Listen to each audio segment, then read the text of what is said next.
And now, stand-up community subscribers and listeners from around the globe, it's time to Stand Up with Pete Dominick, where we ask the important questions that impact you, your family, and your community. Such as, will online conspiracy theorists come up with a cool story about my ill-fitting skinny jeans? And will visiting the new local boutique sarsaparilla bar provide nothing except irritable bowel syndrome? And now, the podcast host who maintains his intestinal health with vigilant social distancing, Pete Dominick. Nailed it again, Pete Co. What a way to start the week with one of your irreverent introductions. Thank you very much. I always love how he really swoops into the and now. That's so good. Thank you, pal. Appreciate that as always. The great Pete Co. getting us started each and every day on this daily podcast. And oh, is it a good one for you today. Two amazing guests both join me today. Maura Quint, who joins me pretty much every Monday. A really great and important conversation with her. But before that, best-selling author and one of the smartest people I've ever gotten the chance to interview, Laurie Halse Anderson joins me. Of course, she is the author of the book Speak, and most recently the book Shout, and several other books. But we talk about book bans. This is, I think, the third interview in a series that I think I'm going to have to continue to contribute to here on the show about book banning. Laurie Halse Anderson, Maura Quint, two great guests, join me on today's episode of Stand Up.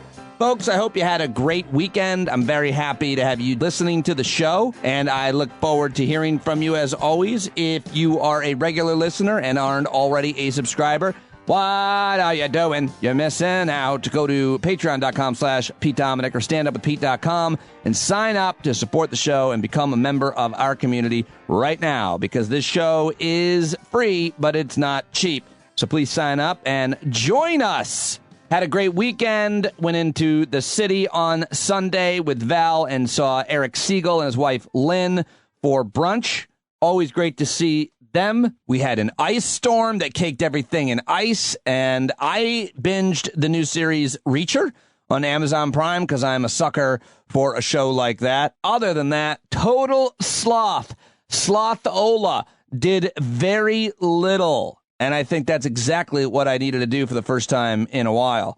I'm recharged. I'm ready to rock. Let's do this. It's time for the news. It's time for the last 24.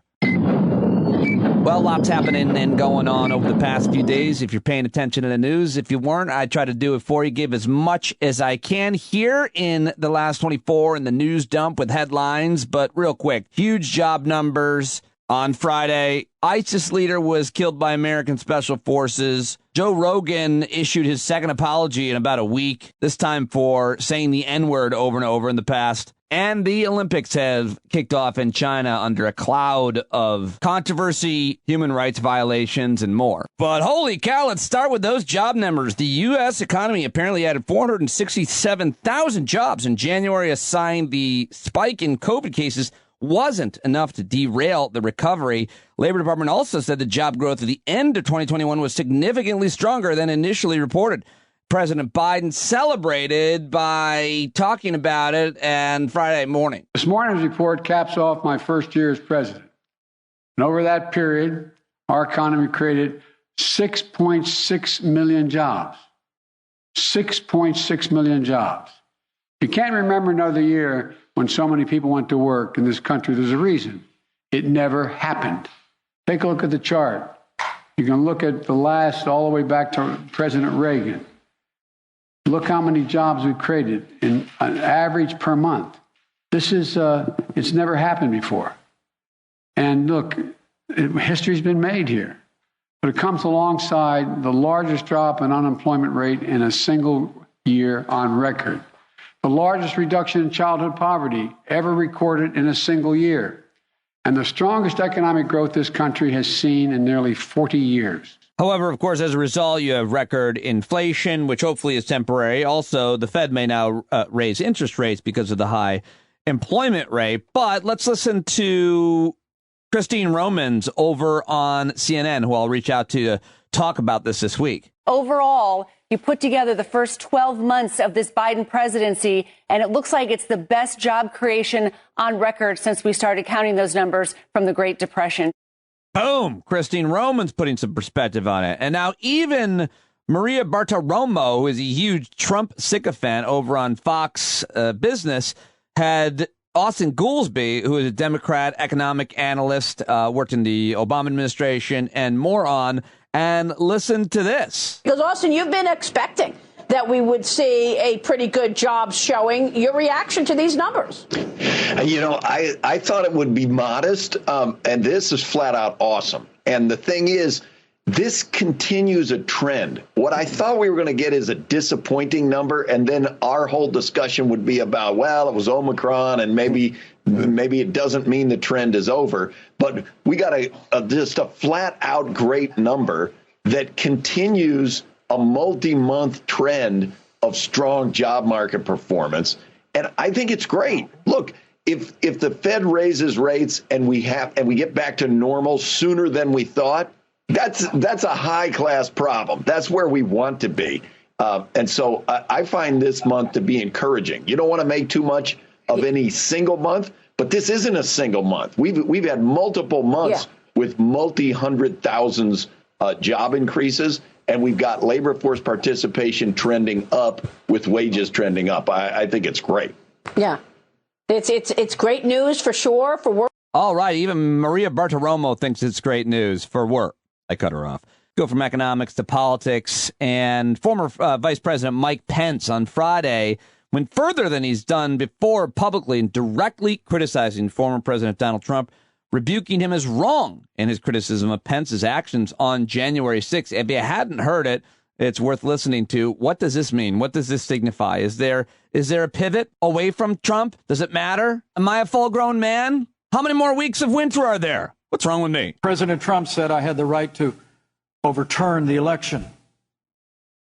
President Trump is wrong. What? I had no right to overturn the election. The presidency belongs to the American people and the American people alone. And frankly, there is no idea more un-American than the notion that any one person could choose the American president. Under the Constitution, I had no right to change the outcome of our election. And Kamala Harris will have no right to overturn the election when we beat them in 2024. All right, well, there he is. That's quite a thing for him to say. It's a new thing for Mike Pence, for sure. And now here's his former chief of staff, Mark Short, on Meet the Press yesterday with Chuck Todd. Had he gotten legal advice, I know he talked to Judge Luddick, had he gotten legal advice that said, well, you can't decide which electoral votes are yes or no, but you can adjourn this session and delay things. Had he gotten legal advice to do that? Was the vice president considering it? No, Chuck. I think, unfortunately, the president had many bad advisors who were basically snake oil salesmen, giving him really random and novel ideas as to what the vice president could do. But our office, researched that and recognized that was never. Are you chalking this up to bad advisors, or was the former president seeking the bad advice? I think I don't know the answer to that question. I think that, honestly, he did get a lot of bad advice, but I think that it was not something that the vice president, from the very beginning, he counseled the president. I don't think I have that authority. Always willing to look at something that you want to send our way, but never thought he had that authority. I mean, it's a little of both, right? Donald Trump is always looking for the information he wanted to hear. So if someone said that they were a lawyer and they could prove that Trump actually won the election, you got to ride to the White House. I mean, he had the most bizarre circus lawyers, Lynn Wood and Sidney Powell, of course, Rudy Giuliani and Eastman, and so many more that were just telling him what he wanted to hear and what he needed to do. And so he elevated their voices. He took them seriously. And, at some point, as a leader of an organization, much less the president of the country, you have to have some ability to discern and to delegate and elevate the right voices. And obviously, Donald Trump never knew how to do that, because the only voice that mattered was the one that was giving him a compliment. So not like you didn't know that analysis already. Anyway, here is Chris Christie also throwing Trump under the bus on ABC's This Week. So Chris Christie, you can answer that question. Where does he really stand, and why now? Why did he do it now? Well, look, Martha, I think that the actions the vice president took on January 6th spoke loudly, and I'm glad he's finally put words to it. I don't know why it took him so long, but I'm glad that he did. And let's face it, let's call this what it is. January 6th was a riot that was incited by Donald Trump in an effort to intimidate Mike Pence and the Congress into doing exactly what he said in his own words last week, overturn the election.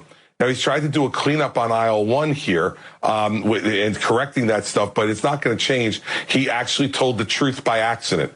He wanted the election to be overturned.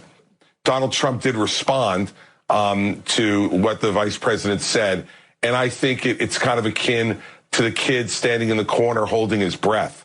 It's immature and it's beneath. I think the office of the president is what he's going to say, but the clip cut off there, at least the one I saw, and I wasn't going to go digging for the rest of it. I'm just not going to exceed your expectations on a Christie clip. That was just about enough from him. All right, let me pivot now away from Mike Pence and the former disgraced president and mention the Olympics here. I got one clip for you here on that. With the Winter Olympics underway in communist China, many Western nations engaging in partial boycotts or protests, issues such as China's COVID measures, human rights abuses, and more become major topics of conversation.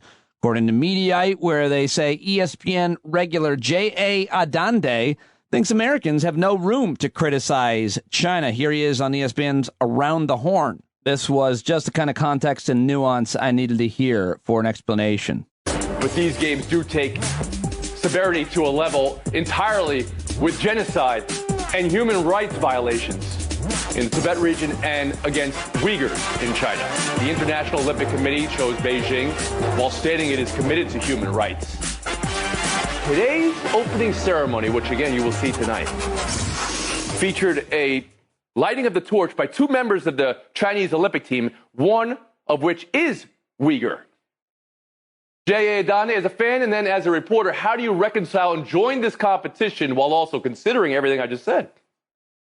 I think it's standard in sports right now. You have to have a cognitive dissonance. You need to compartmentalize. We've never had a more enjoyable NFL playoffs in this country, and we've never had more people watching the playoffs, and yet it goes on amid the ongoing allegations against Dan Snyder, owner of the Washington football team, and the continuous concussion concerns, and now the concerns about diversity and the allegations and the questions about competitive integrity, even all of that, and yet we're still enjoying the games. And who are we to criticize China's human rights records when we have ongoing attacks by the agents of the state against unarmed citizens, and we've got assaults on the voting rights of our people of color in various states in this country? So sports, I think it is possible, and it's necessary more than ever to just shut everything out if you are to enjoy the actual games themselves. I appreciate everything you just said there. Yeah, I do too. Good stuff from J.J. Adande over on ESPN. And now I want to take you back to Friday, where a very, I think, little seen exchange deserves a lot more attention than maybe it's getting. So I want to try to give it to it right now. Heated exchange taking place between a reporter for the Associated Press, a grizzled veteran, Matt Lee, who covered the Iraq War and much, much more, and the State Department spokesman, former CIA, Ned Price, regarding Russia's alleged, quote, crisis actors propaganda plot. I don't necessarily agree with exactly the way that Matt Lee took this. I certainly don't agree with the way that Ned Price handled this by basically getting offended by legitimate questions. So many better ways for him to take this. But this is about 5 minutes, and I want to play the whole thing because I think it's super important in terms of what it illustrates. The State Department, Department of Defense, whether it be Democrats or Republicans, I don't think has a great record and has, no matter what you think, lost a tremendous amount of respect and trust from the public. And it's for exchanges like this, in my opinion. Thanks. Okay, well, that's quite a mouthful there. So you said actions such as these suggest otherwise, suggest meaning they suggest they're not interested in talks and they're going to go ahead with some kind of what action are you talking about? One, the actions I've just pointed to. The fact that Russia continues to engage in disinformation campaigns. You made an allegation that they might do that. Have they actually done it? What we know, Matt, is what I have just said, that they have engaged in this activity, in this planning activity. But let me because obviously this is not the first time we've made these reports public. You'll remember that just a few weeks ago. I'm sorry, made what report public? If you'll let me finish, I will tell you what report we made public. We told you a few weeks ago that we have information indicating Russia also has already prepositioned a group of operatives to conduct a false flag operation in eastern Ukraine. So that, Matt, to your question, is an action that Russia has already taken. It's an action that you say that they have taken, but you have shown no evidence to confirm that. And I'm going to get to the next question here, which is, what is the evidence that they play? I mean, this is like crisis actors, really? This is like Alex Jones territory you're getting into now. What evidence do you have to support the idea that there is some propaganda film in the making? Matt, this is derived from information known to the U.S. government, intelligence information that we have declassified. I think you know. Okay, well, where is it? Where is this information? It is intelligence information that we have declassified. Well, where is it? Where's the declassified information? I just delivered it. No, you made a series of allegations and statements. Would you like us to print out the topper? Because you will see a transcript of this briefing that you can print out for yourself. That's not evidence, Ned. That's you saying it. That's not evidence. I'm sorry. What would you like, Matt? I would like to see some proof that you can show that. Matt, you have been that shows that the Russians are doing this. Ned, I've been doing this for a long time. I know, that was my point. You have been doing this for quite a while. You know that when we declassify intelligence information, right. And I we do so in a means we do so with an eye to protecting sources and methods. Is not going to fall.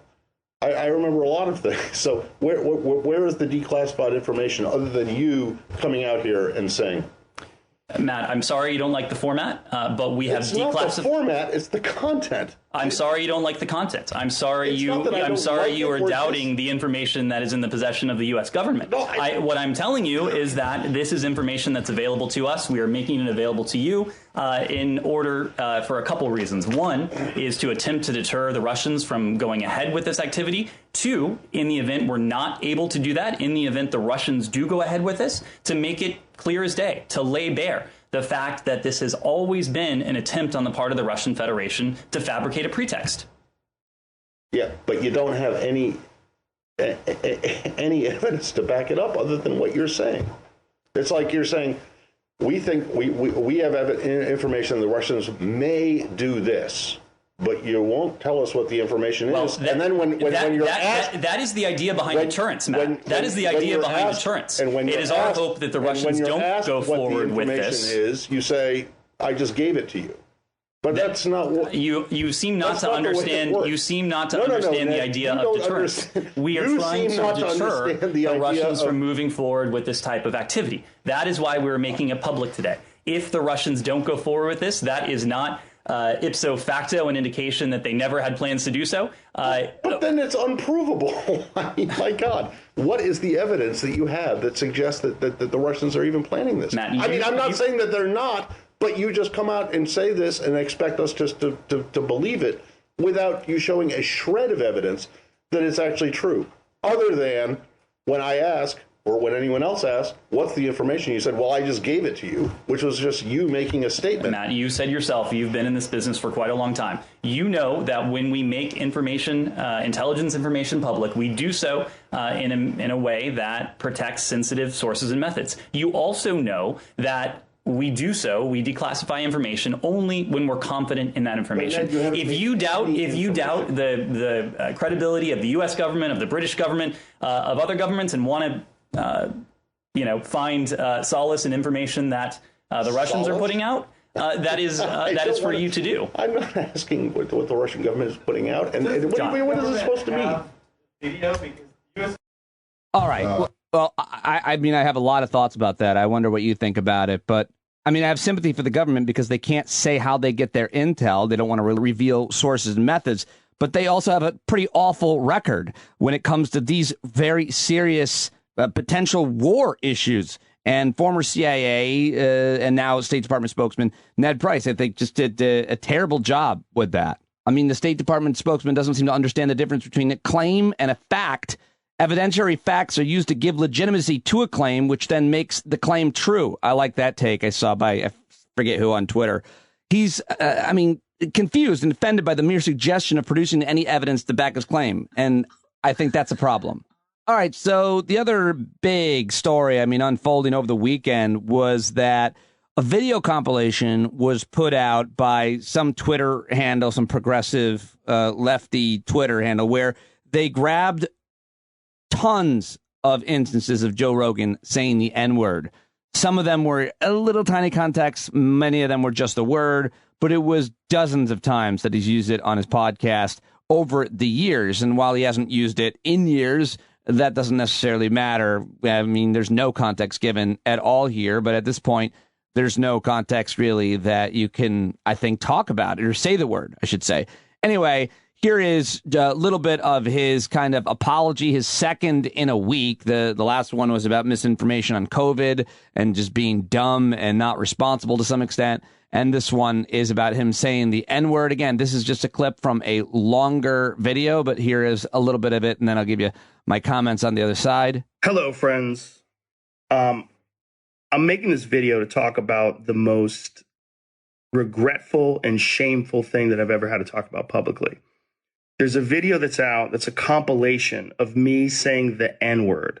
It's a video that's made of clips taken out of context of me of 12 years of conversations on my podcast, and it's all smushed together, and it looks fucking horrible, even to me. Yeah, even to you. He went on, if you want to get more context on it, but there has been quite a conversation as a result, and I've certainly weighed in on it because I think I have, this is one thing, I certainly have credibility to weigh on, and being a comedian and being a podcaster. I've been doing this longer even than Joe has, but if you're a comedian who records long-taped interviews with scientists or experts, and you're not aiming for the comedy, you're interviewing a doctor who's spreading lies and half-truths, you can't say, hey, I'm a dumb comedian. Any comic who does that is lying to you, especially in this case, Rogan, because he's interviewed Michael Osterholm, he's interviewed Peter Hotez, and then he's brought on anybody from Alex Jones to a whole bunch of other people who call themselves physicians and have, they just have a record of dishonesty and lies and no credibility, including, by the way, Sanjay Gupta, who never should have been talking about COVID with Joe Rogan the way that he did, in my opinion. Whitney Cummings, who's also a comedian, then tweeted, and this kind of lit Twitter up and social media over the weekend. She tweeted, "Comedians did not sign up to be your hero. It's our job to be irreverent and dangerous, to question authority and take you through a spooky mental haunted house so you can arrive at your own conclusions. Stay focused on the people we pay taxes to be moral leaders." I just really couldn't disagree with my old friend Whitney Cummings more in that. It's a comedian's job to be funny. Full stop. That's what a comedian's job is to do. If they make you think, if they speak truth to power, if they question authority, if they're irreverent and dangerous, fine. But it's not a comedian's job to be any of those things. It's only a comic's job to be funny. When we start doing these podcasts and we're interviewing experts and so on, that goes out the door. Whether you're Jon Stewart, I think Stephen Colbert, or John Oliver, or anybody else, to some extent, you have a huge platform and you have to take responsibility for what gets said, the context that it gets said, and who you're platforming on your show. And one more thing I do want to explain, because at least one person accused me on Twitter of kind of throwing my friend under the bus, that when I was at my lowest point, Joe Rogan helped me out. Not untrue. That's not untrue. But who would I be? Who are you if you never criticize the people that you like, the people that you love, or the employers that you even work for? I think that's admirable, and I want to be able to do that. And every major company that I've worked for, from Comedy Central to CNN to SiriusXM, and all of the people I've worked for, I think I have been able to feel comfortable criticizing, because I don't want to be a complete sellout, because I want to speak my own truth. You got to pick your battles. You got to say things that you think are meaningful and say them in a way that is respectful. And I can both appreciate Joe Rogan and even call him a friend, and also be deeply critical of some of the things that he's said and done and people that he's having on his show. And one thing that's not, I think, resonating enough is I'm not going to say that Joe Rogan is a racist. I think that's a pretty serious accusation. I'm going to say that he certainly has said a lot of racist things in the past, But I think that what he could and should do, if you really want to not be a racist or be an anti-racist, is if you have a platform of any kind, much less a huge one, you should platform more black folks. And you should maybe talk more about the issue. You don't have to, but the idea that he has a very bad, I think, record of diversity from, ethnic diversity to gender diversity. It's been well documented, I think, that he could do a lot better in that arena. So that's it. That's all I've got for you personally about Joe Rogan. I certainly would like to hear your views on it. If you want to, this would be a good thing to leave a voicemail message on, I think. So if we want to light up the stand-up voicemail number, it's 209-STAND-UP. I'd love to hear your messages on this whole Joe Rogan thing. 209-782-6387. You can leave me a message, and I'll play it on the show if you make some good points. All right, now let's end the audio part of the news with something happy, something uplifting. Here is EW.com describing what I'm about to play for you. For many people, seeing Oprah Winfrey randomly pop up during a Zoom call would already be cause for celebration. But for Danielle Brooks, it was the surprise of a lifetime. As seen in a clip from the ABC News special Soul of a Nation, Screen Queens Rising, a resplendent Oprah representing all things purple dropped in unannounced during an interview with Danielle Brooks that she was doing to let the Orange is the New Black and Peacemaker actress know that she'd clinched the role of Sophia in the upcoming movie musical adaptation of The Color Purple. Listen to this. Oprah just surprising her and giving her the news that she's been cast in this legendary role in this legendary book, movie, and musical. Hey, Danielle. Hey, how you doing? How are you? I am here representing all things purple. Tell you that you are our Sophia. Such a pretty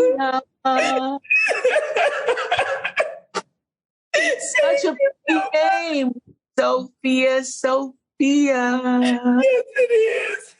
I'm so happy to pass whatever baton from 35, almost 40 years ago to you.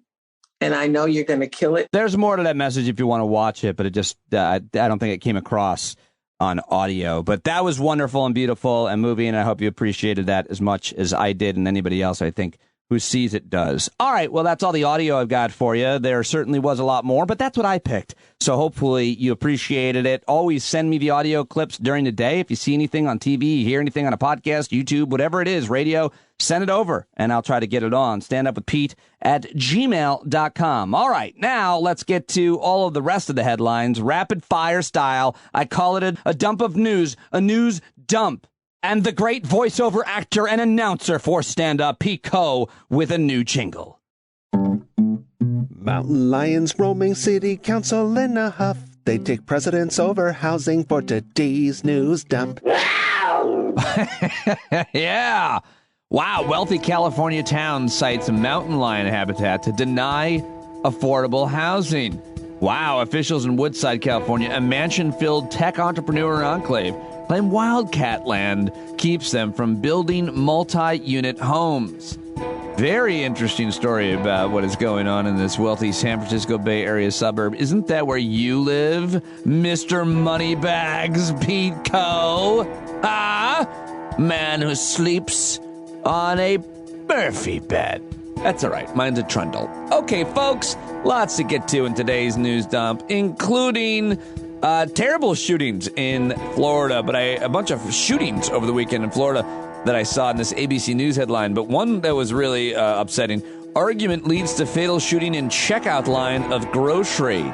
In a South Florida grocery store, an argument escalated to a fatal shooting. I feel like this is the kind of thing that happens a lot more in states where they have very few, little to no gun laws and everybody's carrying a pistol around, like Florida and Texas, the stand-your-ground states and all that. Anyway, that's a terrible story, and there's a bunch of other shootings, weird shootings in Florida. I think it's probably every weekend, sadly, tragically. 18 rescued on Lake Erie after ice sheet breaks away during a snowmobile ride. That's the headline from The ABC News. More than a dozen people were rescued in Lake Erie after a sheet of ice broke away while they were riding snowmobiles. And experts on the scene are saying, maybe you shouldn't be riding your snowmobiles around on the ice. But no, I did that growing up on the Finger Lakes. We absolutely did that. But 7 people were rescued by a helicopter, while 4 were rescued by Coast Guard airboat, and 7 others rescued by a Good Samaritan who arrived at the scene with an airboat as well. Well, that's pretty cool. They take the airboats on the ice. I don't even think I knew that. I thought that was a swamp thing. Learning stuff in the news dump. Speaking of rescues, 10 Cuban migrants rescued from sinking vessel off of Florida. Coast Guard boat spotted the vessel Thursday about 40 miles off Key Largo. Coast Guard said in a tweet they didn't have life jackets or safety equipment. If the air crew hadn't found them on patrol, these people would not have survived the night. Wow. What is that human experience like? I mean, trying to escape your country for a better life. Isn't that the story? Isn't that why they come from Cuba? And they're on this little vessel and they're like sinking. The pictures are crazy. Elon Musk's Neuralink brain chip could give users orgasms on demand. You heard it. Orgasms on demand. Isn't that heroin? That's what I've heard. The revolutionary device could be implanted in human subjects by the end of the year, and some experts believe it could completely revolutionize human sexuality. That's crazy. I want to learn more. Super fascinating stuff where we are at with technology. Also real scary. 2 men in Miami stole 192 ventilators worth $3 million, apparently. The crime occurred in August 2020. The men stole a tractor trailer from a parking lot in South Florida. We're back to South Florida again. That was loaded with 192 ventilators. They're worth about $3 million. They were bound for Miami International Airport for shipping to El Salvador by the U.S. Agency for International Development. And, of course, at the time, El Salvador was experiencing a pandemic surge, desperately seeking to help save severely ill residents. What kind of upbringing do you have to say, I'm going to steal these ventilators? They're going to save hundreds of lives, potentially, maybe more. Wow, what a crime. Well, they caught him, and that's good. Disgraced lawyer Michael Avenatti is found guilty. Avenatti argued the evidence against him was insufficient of him stealing from his client, Stormy Daniels, the porn performer who hired Avenatti to represent her in litigation against former President Trump. It's such a shitty, stupid thing because Stormy Daniels had a case. Avenatti, I think, prosecuted that case effectively, but yet he was such an asshole that it kind of deteriorated the credibility of the case. I think that's one way of looking at it. I am proud to say that I always thought something about that guy was off, and he was offered to us at SiriusXM and other shows.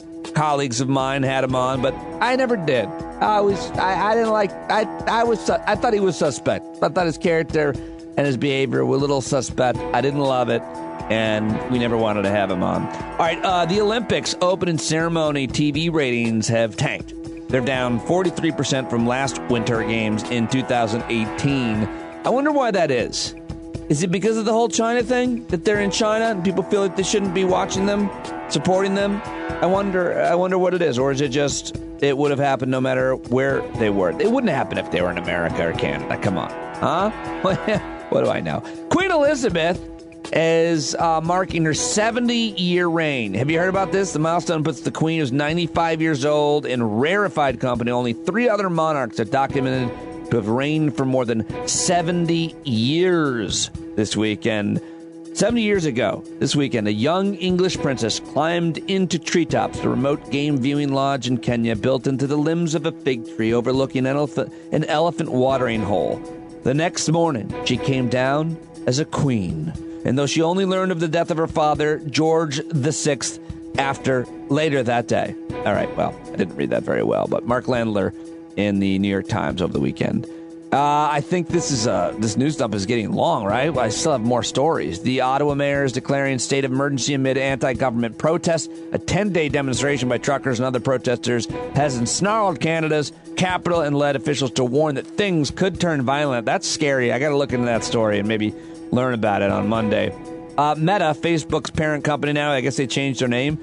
they're apparently threatening to pull Facebook and Instagram from Europe if they can't keep targeting ads. I don't know enough about the story. I want to learn more, but I think it's a good thing. Is that a threat? We're going to take Facebook from Europe. Good. Get it out of here. It's fucking destroying the world. And that is all I've got. Yeah, that's it. That's it for the news dump. That's all. I'm wrapping it up. I'm getting to my first guest, the great Laurie Halse Anderson, right now, who, man, all I can say is I'm in awe of this woman and her career and all that she's done and read and written, and just the way that she communicates, too. She's so great in the interview. I love talking to her. I remember interviewing her for the first time at SiriusXM for her book Shout, and I was just absolutely blown away. She's a New York Times bestselling author, and she has always tackled tough subjects with humor and sensitivity. I just said tuffle. I'm reading this bio, and I said tuffle. Anyway, 2 of her books, Speak and Chains, were National Book Award finalists. 2 more books, The Impossible Knife of Memory and Shout, were longlisted for the National Book Award. She's been nominated for all kinds of awards, including Sweden's Astrid Lindgren Memorial Award 7 times. That, she says, is her greatest honor. She's been honored in so many different ways and so many different awards. She's a member of RAIN's National Leadership Council and frequently speaks about sexual violence, which is why I thought it would be really important to interview her about book banning, especially because her book has been on the list of books to ban for years. And that is a really important, such an important person. I had a wonderful conversation with Laurie, and I do want to say one personal thing, which is when SiriusXM let me go, she reached out to me both publicly and privately. And she also told me how much after our first interview she appreciated joining me on the show, and a sincere handwritten note. This is a classy, brilliant human being, and I was so honored to get her on the podcast for the first time. And here we go. Laurie Halse Anderson, madwomanintheforest.com is her website, and she's the greatest. And I'm very proud of the fact that she joined me here. How you doing, Pete? Hi. How are you, Laurie? I am, well, except for the fascism, I'm doing great. Oh, wait. I was recording. I was like, damn, I have my backup going just in case anything amazing gets said. And that's usually going to be the case when in conversation with you. I am so excited and have been since we confirmed this to be talking to you. And I'm so happy to see you. You were so kind to me in the past. And I'm very, very, very feel privileged to be in conversation with you. Thank you. Oh, I appreciate that, Pete. I feel the exact same way about you. So this is just going to be 2 old people talking. Yeah, let's do it. And I think that's what's important here, because we have a lot of responsibility as the elders, if you will. We're in the fight, and you've been in the fight for most of your career, certainly as an author, because of the book and the nature of the subject matter. Tell everybody a little bit about where you first started to confront people being uncomfortable with your work and maybe not wanting it to be taught in school, much less read by their children. Sure. So my first novel, YA novel, young adult novel, aimed at teenagers and about a teenager, is called Speak. And it came out in 1999 to very little acclaim. Social media hadn't been invented yet. But I was sent to the National Council of Teachers of English conference, all the English teachers. And that was when I first started to hear teachers say to me, wow, I love this book, but I don't know if I can teach it because. And thankfully, a lot of those teachers were bold and brave, and they had great administrators and superintendents. So Speak has been in curriculum for 20 years, but it is still consistently censored. It was made the top 10 list again in 2020. It's the story of a 14-year-old girl who is raped just before 9th grade starts. And it's really a story about her struggle to find the courage to speak up about this terrible thing that she's gone through, and about all the emotional pain that suffers that you struggle with after that kind of trauma. And so it's a book about a very real experience for way too many of our children. And we know, all of us who have friends who are adults, we all know adults who are still dealing with the pain of being sexually abused or victimized. And what happens is, the new wave of censorship that we've seen this past year, have brought up a new way to ban the book. People have banned it in the past because it's talked about sex, because you can't talk about sexual violence without saying sex. But now they're afraid that the book might make boys feel uncomfortable. And that's why they think it shouldn't be in a classroom or in a library. This is a new argument or development that the book makes boys specifically feel uncomfortable. Yep. How is that argument been presented? Good luck making it for us. And how do you answer it? And are you shocked? Actually, nothing shocks me anymore. I figure, yeah. Yeah, it's an appalling failure of parenthood.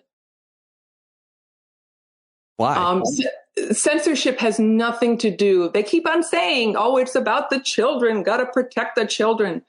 What these parents who don't, and it's not just parents, it's community members who think that they get to waltz in and dictate curriculum and what's on library shelves, as opposed to the professionals that are in the building already.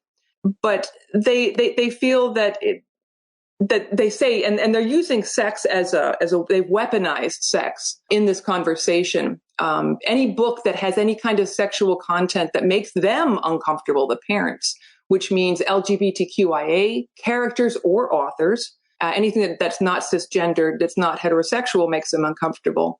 So what they're really saying is, they're saying, protect me, the parent, because I don't know how to talk to my kids about sexual violence. Now, I will give people a little bit of room here, because very few people, even of the younger generation of parents, grew up with adults who could talk to them about these things. This is a new and hard thing that you have to do when you're a grown-up. But guess what? That's part of the definition of being a grown-up, is doing hard things. So well said, to give people the kind of space to realize it's hard to talk about. I was just reading this tweet that you shared about in your Twitter timeline about a teacher who is righteous, who is ordered to take some gay reference out of a book that was being read in elementary school, that board members were uncomfortable. Could you just take out this one reference? And she said, absolutely not. And I wanted to ask you about a situation like that, because, again, I can understand why a parent of an elementary school kid would not want there to be references or conversations about sex. But we then can have a conversation about an age-appropriate or specifically, why did we have to talk about gay sex? Well, because we're not going to talk with them about sex. What we're doing is saying men can be with men and girls can be with girls, and that's normal for a lot of reasons that seem obvious to me, because kids know how they're developing and feeling. We don't want to make them feel isolated and broken. We're not talking about the specifics here. We're talking about making them understand that they're not alone. How am I doing on that one? Yeah, it's being creative. You're being, it's there's an opportunity we have. I'm like trying so hard to be positive, right?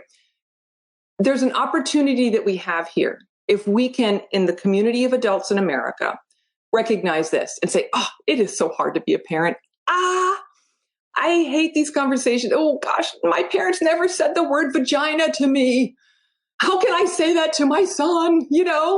So imagine this, if you will, for one moment. Imagine we start book clubs in America and in faith communities, in all kinds of different bowling clubs could have their own book club. And we take some of these books that keep hitting the banned list and we read them as adults and we talk about the book, but we also talk about our experience reading the book and how do we talk to our kids about this. The truth is, most white parents have never talked to their children about race.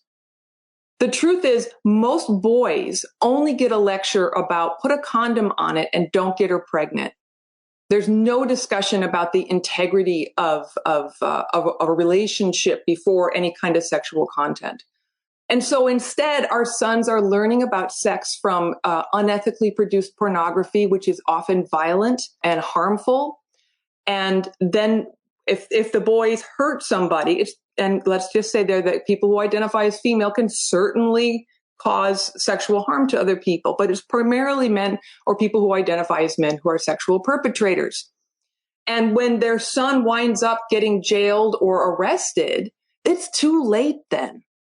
So instead of acting like, God forbid I use the word, but instead of being snowflakes about these things, how about we say, I don't know how to talk to my kids about this and I'm afraid. There are so many resources available to help parents have these conversations. So when it comes up, you go to those resources. That's what parenting should be. It's not that these things are not innate. So you find people who can help you have these conversations. Your book, of course, has been on this banned list because of conversation and scenes about regarding sexual assault and rape. And so I was struggling with this the other day just because I couldn't quite figure out how I wanted to explain it to somebody. But then I realized why it's so important for young people to read books like Speak. And I want you to explain that, though, because when you take something out of context and you just now in my community screen grabbed a few pages about a sexual encounter, not a consensual one, by the way, but it was very graphic. Moisture was, I think, mentioned. The point being, why is it important to talk about and depict graphically sexual assault or rape? Because the human being learns and the brain learns through patterns. The human brain is wired to listen to stories, which have patterns, just like music does, just like math does, to listen to stories, to incorporate what they're learning in the story, and then to make sense of it in a way that fits that person's skull. If we just pull a couple, my dad was a preacher.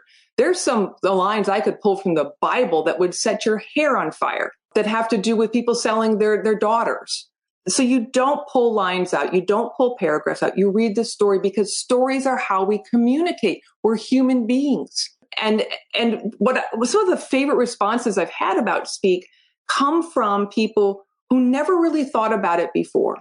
There was one young woman who wrote to me from her high school in the upper Midwest who spent the early part of her note saying, I'm very happy. I've got a great life. My parents, she was just nailing everything in her life. And she was super happy about that. She said, but what I learned from your book is that not everybody's life is like mine. And that if somebody's different than me, maybe there's something going on in their life that I don't know.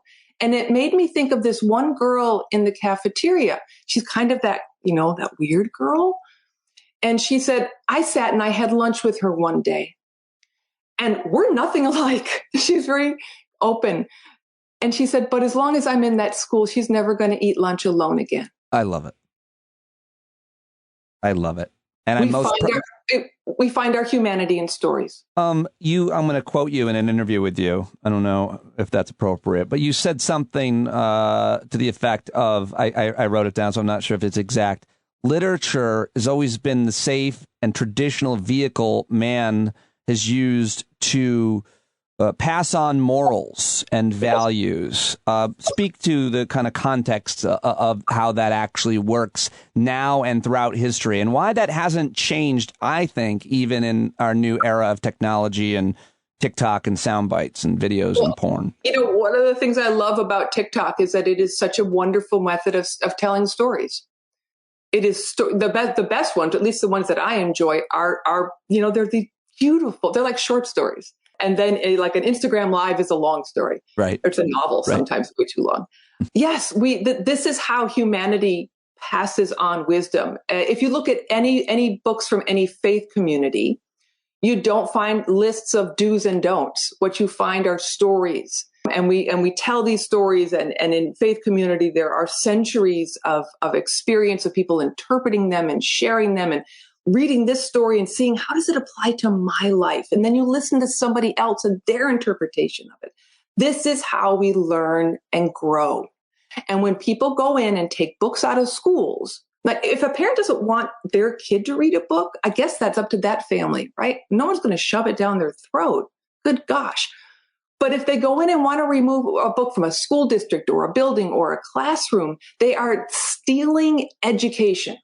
They are robbing children of the opportunity to grow. You've also, though, said that, it's a lot more serious than that. You said children are dying because we don't talk about hard things. How do you back that up? Oh, yeah. Gosh, yeah.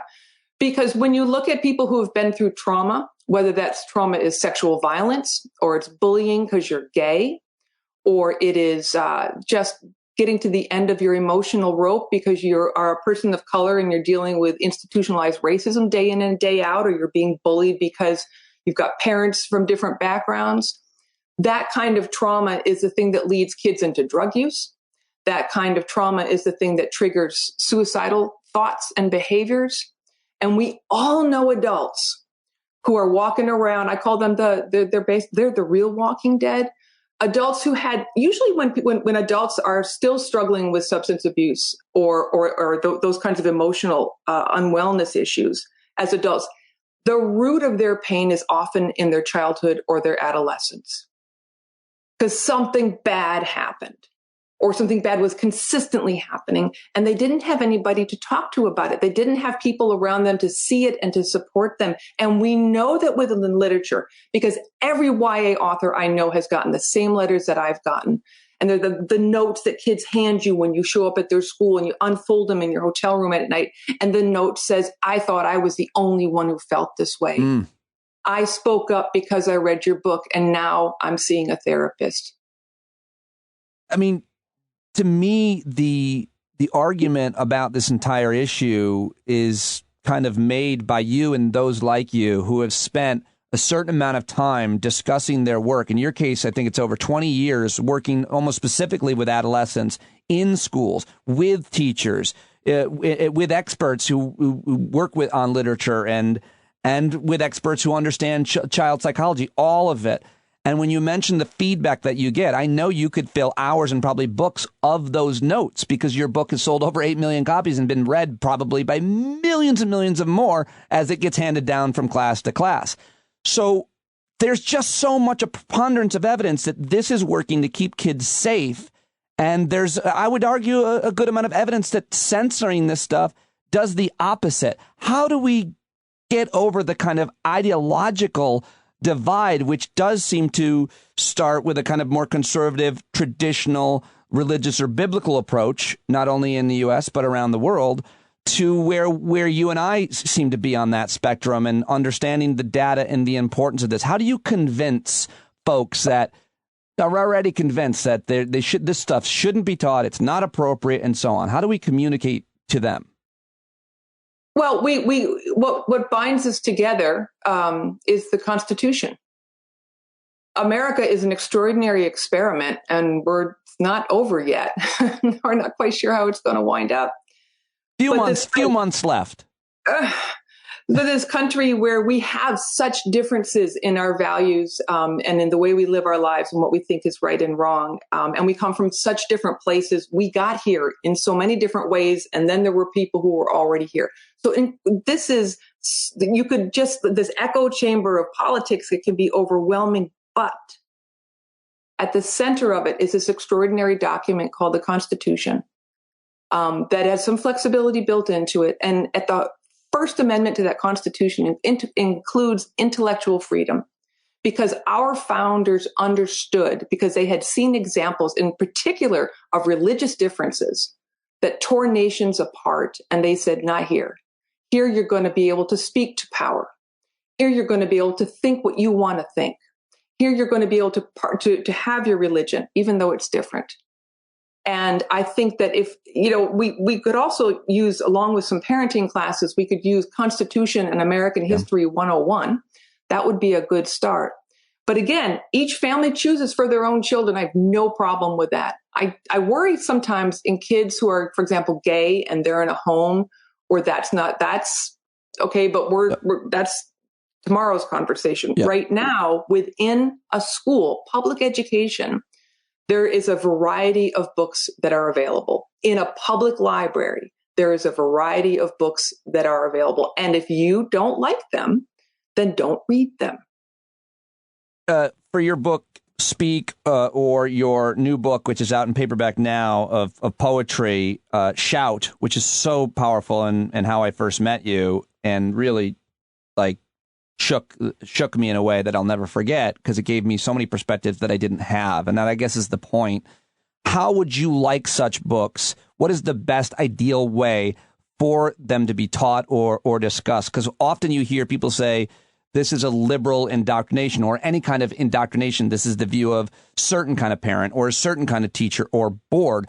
But the reality, as any teacher will tell you, is no, we have a book and we read it together and we discuss it. And through that, by the way, I think young people learn what their values are through people they would never imagine meeting throughout time or ever in their life. They learn their values. They learn what is right from wrong. They might even learn that, oh, my gosh, this is a description of a rape. That happened to me. I've been raped. I've been assaulted.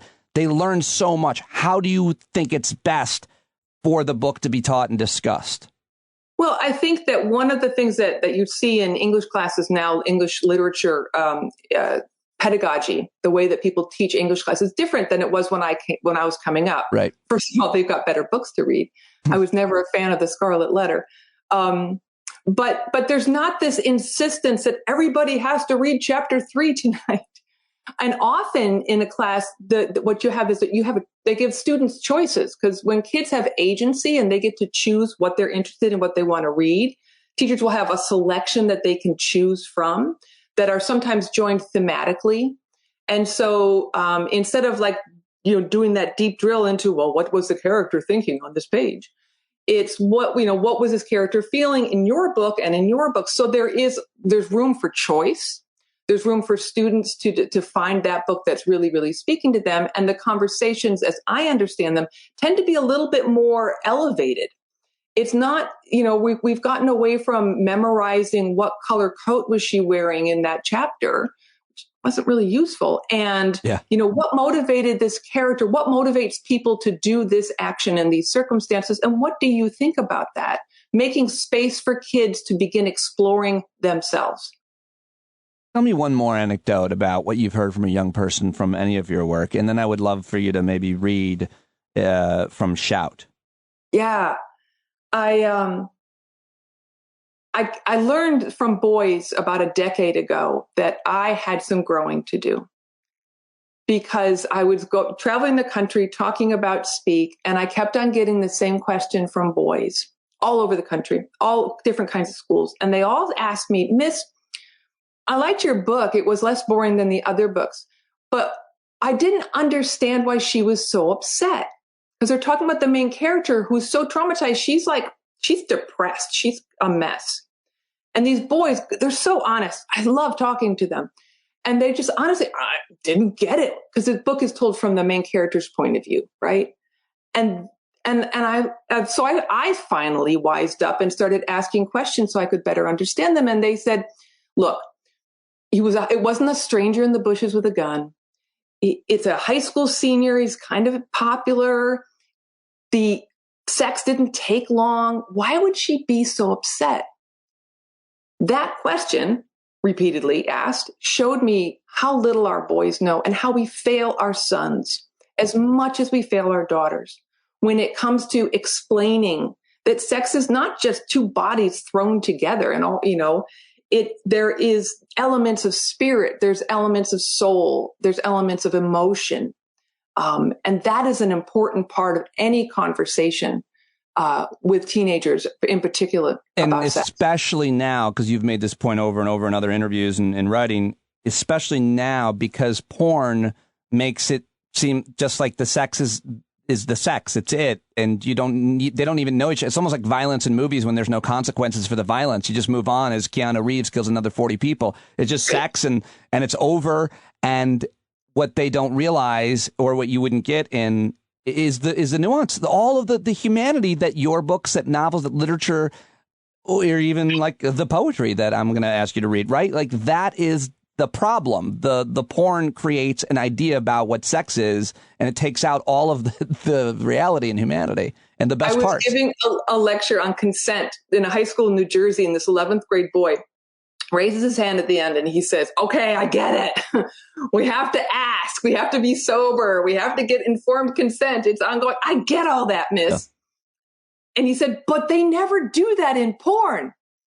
And of course, the entire auditorium breaks into laughter, but then they settle down because they want to know the answer. And because America, please listen, your sons are learning about porn on their phones when they're 11. And you're not going to say anything about it until they're 17. So they've had a lot of time. They've spent a lot of personal time observing pornography with no context and with no morality, no influence. And I explained, I have spent a lot of time observing porn with context, and I'm here to tell you I've never had any of those things happen. Right. And so we move forward at that point in the conversation about there's a script. There's a person saying, no, not that way, right. And I lost a train of thought. Can you back up to your question? Well, no, I mean, just the idea of why literature matters so much more because of all that it provides around the sex and sexuality versus the porn. Yeah. I mean, you might as well be filming barnyard animals, frankly. And you're losing, and this is where I guess the preacher daughter in me comes out. You're losing this element of, there's a reason that our bodies have these chemicals and these feelings, and children, that moment, that brief bridge from childhood to adulthood, that adolescent, they're so hormonally charged, and it's hard to make sense of all those feelings. Stories help us make sense of the world. Yes, and yours always have. And by the way, I do have to now, you just reminded me to plug my today's sponsor, barnyardbordello.com, which, okay, that's from an old joke. Okay. All right, so I would love for you to read this this poem from Shout, because it directly pertains to our conversation about censoring books, and it's wonderful, as is all of your writing. It's called Innocence. Do you mind? I would love to do that. Thank you. And for anybody who hasn't seen, this is the paperback, because publishers always change. There's the hardback. This is the paperback. Publishing. All right, here we go. Innocence. Censoring my books in the name of innocence will not build the fence you want. It's not a defense against danger or stranger, the friend or foe whose hands want to know the feel of your child, your baby girl, or maybe your boy, a toy for their yearning for violence, depravity, the gravity of which will pull your child into wild denial, their pain untamed by your drugs prescribed or their drugs street dirty. Nothing can offer relief from the reality that you failed and jailed their happiness in a grave too deep for forgiveness. The false innocence you render for them by censoring truth protects only you. It's so well said. And you know what I think of when I read that poem? It perfectly also articulates the idea of stranger danger or protecting your kids from going out and experiencing the world and developing confidence, which I've been talking about for years. And it applies directly to this because you're protecting your fears, but you're creating more fears and limits on the child is how I would say it. And let me just throw out here a statistic. 3/4 of the victims of sexual assault under the age of 18 are hurt by somebody that they know. Usually somebody they know well. It's somebody that it's a relative, it's a boyfriend, it's their dad's work partner. Yep. It's, so the stranger danger flash that we had in the late 80s and early 90s didn't help much. And it's still so pervasive because, I just say anecdotally as a man, on an airplane and a screaming baby, and I'm awesome with kids, and then people are like, why stop talking to my kid? I'm like, really? Yeah. Really? Yeah. I mean, I do realize I don't have the most savory of appearances, but listen, I'm good with kids. Laurie, what an unbelievable honor to be in conversation with you again. I am so glad that you are continuing to speak out and do this work, and you're such a valuable source. Now, unfortunately, probably more than ever. I honor you and appreciate you so much. I'm going to put in one plug real quick. Sure. For people who are interested in following the updated news about censorship attempts in the United States, go to bookriot.com. They're doing a great job as an internet journalist website to keep their eye on the process. That's great. And any other resources or people that you think I should talk to, please send them my way. I will send you all kinds of resources. Awesome. And thank you. This is a great opportunity for our country to start listening to each other and doing right by our kids. Thank you, Laurie. Thank you, Pete. How about that? I feel like I gave her a long intro, but I feel like I didn't make a big enough deal of Laurie Halse Anderson. Many of you probably read Speak in school. Some of you did, and I never did. I still actually haven't read that book. I feel a little bit shamed that I haven't, but I've read a lot about it, and certainly about Laurie, and I've read more in her book of poems, Shout, which really impacted me in a great deal and impacted me parenting my daughters and thinking about sex and sexuality in a way that I hadn't ever confronted, I think, growing up. And so Halse Anderson is her Twitter and Instagram. Facebook, Laurie Halse Anderson. Her website, madwomanintheforest.com. Nothing could mean more to me than if you reached out to her and told her how much you enjoyed our conversation or how important it was that she joined me here on Stand Up, because that's the kind of thing that certainly keeps her and other guests like her in her world coming back and joining me for more important conversations on the important issues that are making such huge impacts in our life. Wow. MadWomanInTheForest.com, Laurie Halse Anderson. That was so great. I'm still high from it, naturally, not from the, Anyway, it just feels good. All right, and I always feel good when I talk to Maura Quint. She is a writer. She's an activist. You can find her now working as the campaign chief for the Americans for Tax Fairness.org organization, which is a diverse campaign of more than 420 national, state, and local endorsing organizations united in support of a fair tax system that works for all Americans. And a really important organization. She does great work wherever she works, and she is the Wealth Tax Campaign Director there now. She's also a writer who has been published in The Onion, The New Yorker, McSweeney's, and so much more. I always love when we talk, which is almost every Sunday for the Monday episode of Stand Up. She is awesome on Twitter, hilarious and brilliant, at Behind Your Back. And now she's co-hosting a new podcast with her longtime friend, Megan Fletcher, is a former English teacher, about young adult novels that they read, that many of us read in the 80s and 90s. The podcast is called My So-Called Book Club, at My So-Called Books. We had a great conversation. I teased her at the beginning about cheating on me on another podcast, which is fun. And then her co-host actually came over to her house while we were talking. So at the end, we get to meet the great Megan Fletcher and talk more about what she thinks. She weighed in brilliantly, like totally improvisationally, and it was funny, and the way the whole thing happened, I think you'll enjoy. But she weighed in on book banning in like a brilliant way, and so I can see why this would be a great podcast. Also, I should mention that we did talk about we had a very serious talk about suicide. And Maura actually asked me if we could talk about that, which she never does. And so that was really important, and I'm really happy about that. And I think you're going to absolutely love our conversation, as always, with at Behind Your Back, the great Maura Quint, and a jingle intro from Pete Coe. When regressive taxation has gone too far and your Bloody Mary's just not up to par, it's Maura Mondays. It's Mondays with Maura. Hi. Thank you for that musical intro. I hate to start in a super awkward way, but I do. How would you know what a super awkward way was? How do you differentiate that from how you always are? First of all, that was true but hurtful, and it also threw me off. I know. Because you knew I was about to attack you, and I saw what you did, and I'm flustered. I am. But nonetheless, I'll stay on point. You have launched your own podcast with another lady friend, and then you appeared on another podcast.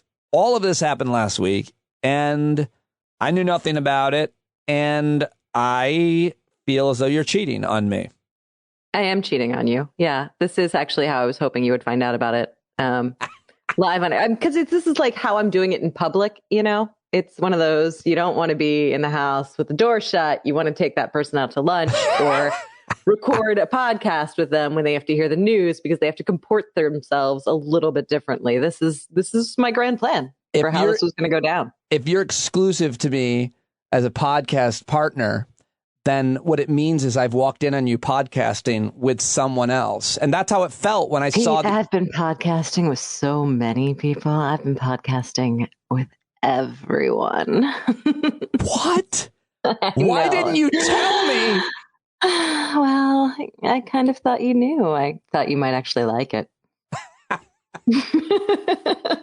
Well, that's now that it brings it up, I do like to be a cuck, and I am enjoying my so-called book club. First of all, let's just tell everybody about the new podcast, and then we can kind of talk about why it's preposterous to behave as if you're being cheated on in a professional setting in certain ways, and we can talk about both how that's happened to us. But what is this podcast? It's exciting. Really cool. Yeah, well, it was basically something that an old friend of mine and I were talking about for about a year now. And so we finally just decided to pull the trigger on it, I suppose. Maybe I should use a gun metaphor. I got to find a better metaphor. Launch. But launch. Oh, okay. There you go. Rocket ships. That's not problematic, is it? So we're not thinking climate change now. Anyway, my so-called book club, we are going back through the books that we read when we were, kids, like 10, 11, 12 years old, and rereading them and talking about them, which I would have loved to do with you, but it didn't seem like I could take an hour and a half of your time every week just to talk about the teen book. Don't even say that. Like, I would never do that podcast. I wouldn't. That podcast sounds like it sucks. Not at all. No, like, there's a difference between the things that you can do and the things that you can enjoy listening or watching to, including, like, for most of us who are not musicians, all music, or not comedians, all comedy. And I love to hear, I think this sounds like a really interesting idea, but I couldn't, I haven't even read nonfiction in like 20 years. So like, I wouldn't even read a book probably to be able to discuss it. And even if I did, I don't think I'd be good at discussing a book. I think you and your partner, Megan Fletcher, is that her name? Yes, that's her name. I mean, I'm sure you guys, you're such a great writer. You love literature. And the idea that this is the genre that you're talking about, I don't know anything about her. So tell me about her and why, who's going to like this? Are these the books? Do you think there's like gender, young adult, like that's more targeted towards, young women, young men? Obviously there is, but in these books, is there? Yeah, we're looking mostly at books that we read, but we're trying to bring in kind of all the books that were swimming around in the late 80s, early 90s. But like, we're going to do a Babysitter's Club book. I think probably that had a majority female audience to it. But we also lined up, we have a Christopher Pike book that we are going to be discussing next, Remember Me. And then we actually have a guest who's going to come on, John Androla, who also picked a Christopher Pike book. So I think a lot of the like YA horror books at the time were non-gendered, at least in their readership. So we'll see. We're trying to like delve into not only what we read, but what boys read too.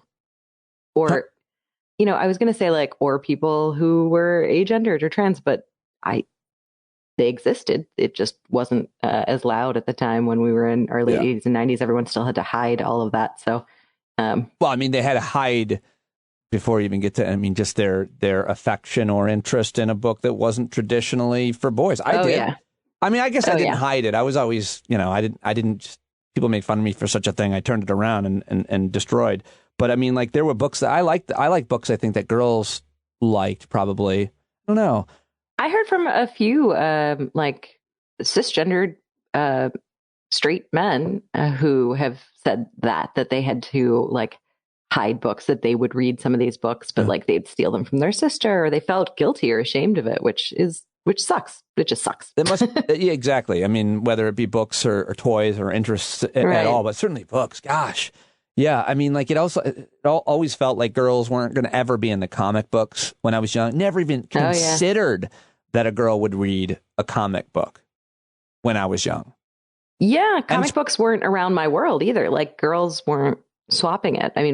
In a very sort of gender normative childhood experience, that there wasn't a lot of comic books until I got to college. And then people started giving me comic books and I was like, oh, okay, cool. Boys were doing like baseball cards and football, like sports I was cards. doing baseball cards though. You did? Oh yeah, definitely. Oh, that's pretty hot. Yeah, no, I mean, as a kid, tomboy girl, Yeah, but I just was collecting and trading things. And I loved the idea that you could make money off of this. I would have been a kid who would have been into NFTs. I would have been like, all right, sure. What do I do here? Yeah, let's get rich. That's interesting. That's really funny. Well, this is a great idea for a podcast. And, depending on the books that you choose, you're going to have probably certain episodes of people like, oh my gosh, I love that book. And I want to reread it. I mean, do you suggest listeners reread? And are you guys rereading the book yourselves? Oh, yeah. Yeah, we're rereading them. The reason that we even launched and we weren't quite ready to do so was because Flowers in the Attic was trending on Twitter the other day and everyone was talking about Flowers in the Attic. And that was the first episode that we'd already recorded. So we were just like, you know what? Just go. That's a great sign. Just hit send. When's it going to trend again? When's everyone going to be talking about Flowers in the Attic again? So yeah, that's awesome. We just went for it. Yeah. Well, I'm really excited for it. And you're going to do it how often, do you think? We're going to try and do 3 books a month plus a little extra bonus. So cool. Hopefully weekly. Very cool, Maura. Very, very cool. And everybody here loves you. So go check that out. And I'll link to it in the show notes. But you guys you have a Twitter account now at My So-Called Books and Patreon as well. So people can go check that out. If you like Maura here and you want to throw a couple bucks, head over to patreon.com/My So-Called Book Club. And you can also listen for free on Patreon. Of course, you can listen for free as well. I did want to ask you, though, this conversation about, do you have any experiences or thoughts about this idea of being cheated on professionally? Like, oh, I thought we worked together. When it's freelance, I mean, I think comedians feel that way a lot in different ways. And certainly people who host shows that have regular guests. I mean, Howard Stern would get really pissed about guests going on those shows. And obviously everybody knows about the late night wars with Leno and Letterman and all that stuff. And I always just think that it's absolutely bizarre, because if you like and care about a person and you're showcasing them on your show, in this case, you're getting the benefit of it. Like you want that person. You should want that person to win, period. Right. And so you should be happy when they're doing other shows. I pride myself, and always have, on giving these guests, hey, you should have this person on your show. Like, why wouldn't you be that way? But I guess it's insecurity and ego. Thoughts? Yeah, no, I think it's exactly insecurity and ego. You fully nailed it. I think it's weird. I mean, I also sort of come from this idea of a rising tide lifts all boats, which is not true across the board. Right. But if you care about people and if people are having successes, I think that only generally benefits you. You want people to go out and get bigger. You want me to be just a huge, massive deal. You want me to be a superstar celebrity who goes on your show all the time. That's way better than what I am now, which is this random chick. You do bring up a point, though. I have gotten a certain, I guess, jealousy or kind of annoyance when someone joined me regularly and when no one knew who they were. And I certainly helped contribute to their success. And then they stopped joining me or stopped returning my emails. That's happened to me a couple times. I will tell you exactly who has done that as soon as I press stop, because it's not worth it. It's not worth it to say it publicly, but it is a little annoying. It's a little annoying. I would never do that. That's not just a little annoying. That to me is actually pretty obnoxious. I don't like that. And there is a lot of that. There is a lot of this social climbing user kind of element of you're a stepping stone to my greater success, I hate that. Especially when you've been developing a relationship with someone. If I went on your show one time and then blew up and never went on again, that's different. But if I've developed a relationship with you, then that should remain. That should still matter. I'm trying to think of a joke answer for who did that on my show, and I'm coming up with nothing. Was it Joe Rogan? Is that what it is, Pete? I have been feeling that I was Joe Rogan before Joe Rogan was. I've been feeling that a little bit because as a comedian who's having long form, thoughtful conversations with very smart people, it's not like I invented that. There were people have been doing that forever. Dick Cavett, but I didn't quite understand. I don't still quite understand some of his success. And sometimes I get a little bit jealous about a guy like him being, 11 million a show. I mean, could the rest of us get a few thousand more? It's a little bit bizarre that people think that his game is the only one or it's that good, especially since it's gotten worse and worse. Like, it was better than it is now. Like, he was doing better interviews, more serious people. And now it's, you know, a lot of just grifters. Right. And it's so long. It's so long. I don't know how people, like, he puts out 3-hour shows. Yeah, the episode I taped with him was 3 hours. And I was like, insane. Who's listening to that? I have no idea. I feel like people are putting it on while they sleep, and then like they're getting these ideas in, and it's, I think a lot of people that are in their car for long periods of time, for sure. That's definitely the case. But other than that, you know, I don't know how people listen. I do a 2.5-hour show sometimes, 2-hour show, but I always do a couple interviews in news thinking that people will pick what they want or whatever. But, you know, it's I also think that, you know, putting out as much content as you can is probably good. So I don't have as much of an issue with that. But I think the point you're making is that, can that be any conversation between two people be that interesting for that long? I don't know. Yeah, no, I just mean, like, you know, you could edit that down and have a very, very interesting, tight amount of time. And he certainly has the money to make it something that I don't know who wants to listen to that kind of rambling. Yeah. I also think he likes it. That probably people drop off. He probably enjoys it. I certainly enjoy it. A lot of people are always like, you have to do 2 guests every day. It's overkill. You're working too much. I don't know if you have to do that. I'm like, I love talking to these people if you can't tell. A, and B, you know, a guy like him puts all his ads right there at the top. So you can either skip ahead, but there's no like mid-roll ad where we sneak them in or anywhere else, because it's 3 hours and people might not be listening at the end. But what do you, why were you writing those tweets about comedians and edginess this week? Was it anything to do with Rogan? Oh, yeah. Well, good. Prompted the whole discourse of he's a comedian and he's just being edgy. And there was additional stuff. Who is it? What's his face? The original Office guy who just loves to be edgy. Ricky Gervais. Yeah, Ricky Gervais, who is coming out with, a special that he's like specifically hoping he's going to piss everyone off and get canceled. And he's literally saying, I'm trying to quote get canceled. But the other way of saying that is, I'm trying to get as much attention as possible. Yes. But I mean, then there was also the Whitney Cummings tweet today that was just like, comedians are not meant to be your heroes. We're supposed to take you through the twisted, dark alleys of a haunted house of your mind and provoke and inform. And then, like just something really kind of absurd. And in all of these cases, the thing they seem to be missing is that I'm pretty sure like the point of being a comedian is to make someone laugh. Like I thought that was the job. To me, it's like if you said, my job is a garbage man. That's what I do. And the point of that is to make you think. I want to get inside your mind. I want to piss you off. I want to challenge you. And it's like, I think what I most want you to do is to pick up the garbage and take it away. Like, could you do that part first? Then I don't know if there's some extra time, like we could get into the challenging stuff, but like you're ignoring the whole take the garbage and focusing on the poke at your brain part. Not so interested. Not why you're doing that job. But it's so much simpler than Whitney Cummings and I mean, she's probably talking about Rogan or any of the number of other comedians who have huge podcasts that are being accused of similar kinds of irresponsible conversations and so on.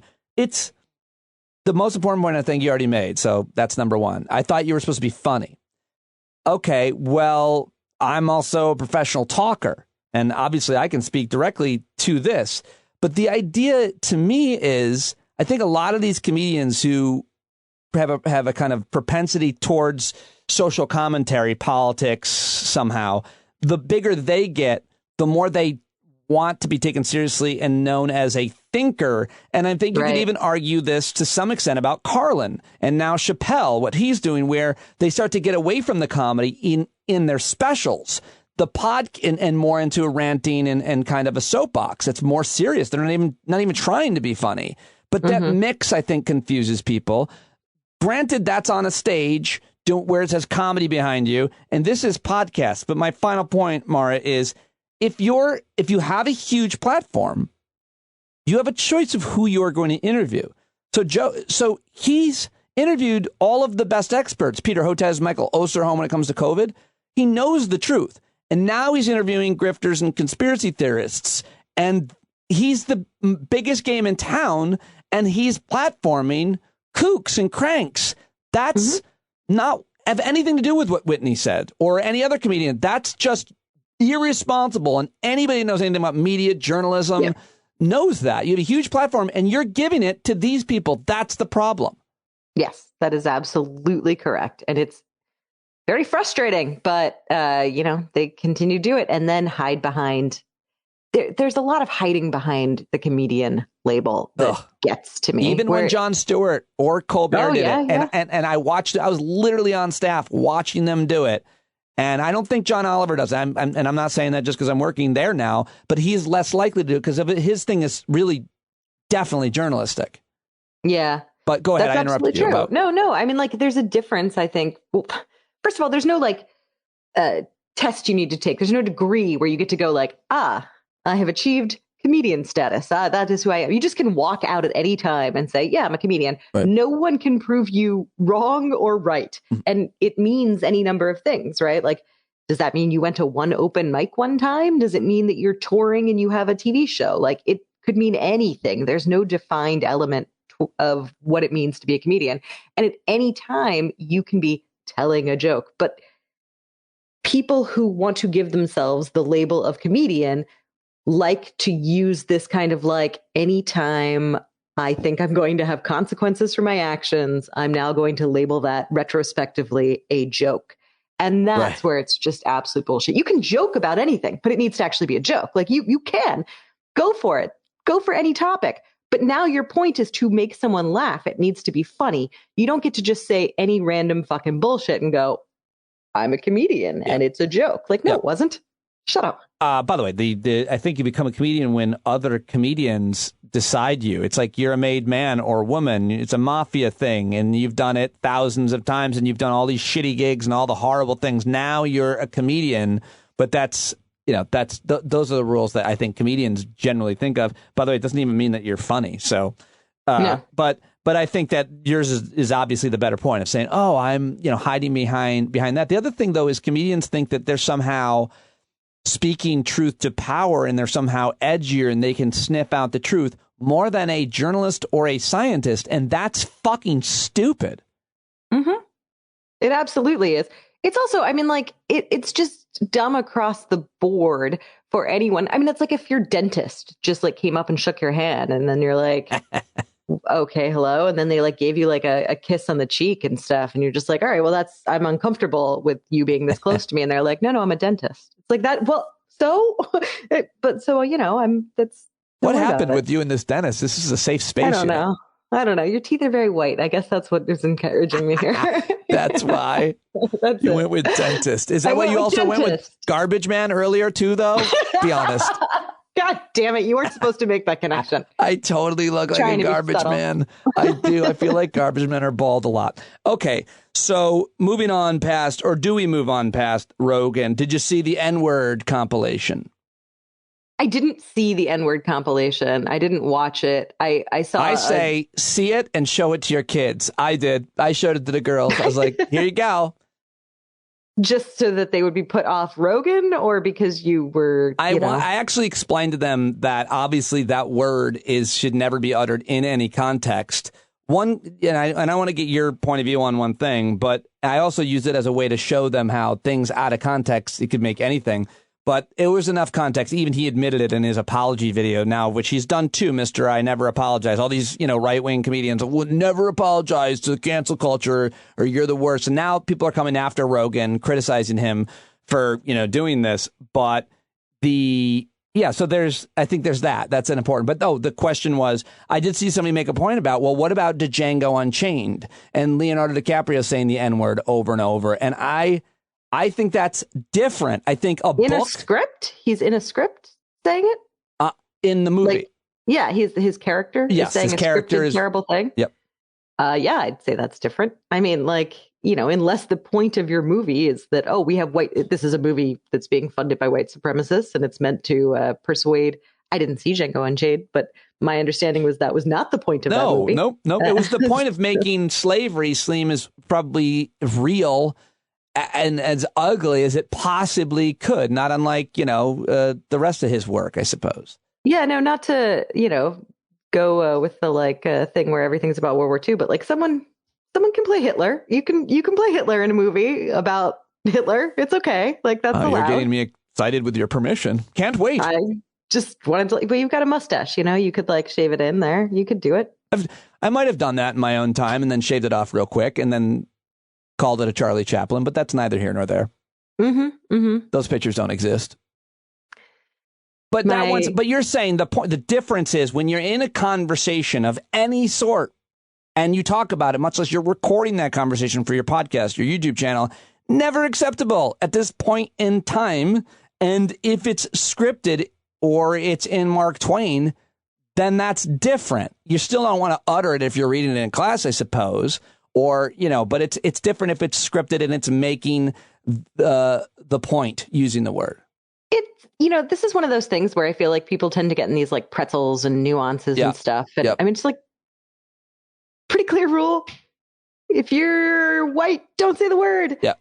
You know, you're talking about playing a part in a movie. That's a very different thing. And yes, I suppose, like, I don't even want to like say like, what we found the one time that you can use it. If you are getting paid a lot of money to be in a major motion picture that has, you know, that has specifically Black people attached to it, and like, then can you say it if your character is scripted? I mean, like, even then I'm just like, I'm not going to be the one to say that you can or can't. You know what? Like that, I'm not going to make that call. No, I know you're not going, but you're helping us understand, I think, the difference. And that's a great point. By the way, I always thought it was interesting that, I mean, I watched an interview.